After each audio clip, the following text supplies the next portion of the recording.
एक अकेला कछुआ नदी के किनारे स्थिर बैठा है, जिसका खोल धूप को प्रतिबिंबित कर रहा है। नदी की शांत सुंदरता अंतहीन रूप से फैली हुई है।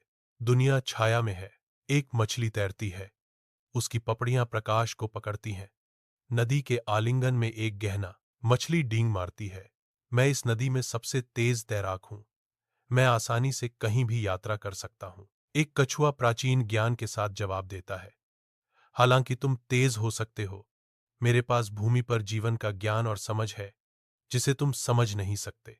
समुद्र तट पर एक शिकारी का अथक पीछा एक कछुए की त्वरित बुद्धि से मिलता है, जो एक मछली की रक्षा करने के लिए दृढ़ है। कछुए का ज्ञान ज्वार को बदल देता है।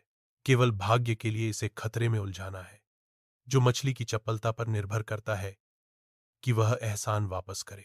एक ऐसी दुनिया में जो तेजी और बुद्धिमत्ता को महत्व देती है, कछुआ और मछली अपने बंधन की ताकत दिखाते हैं।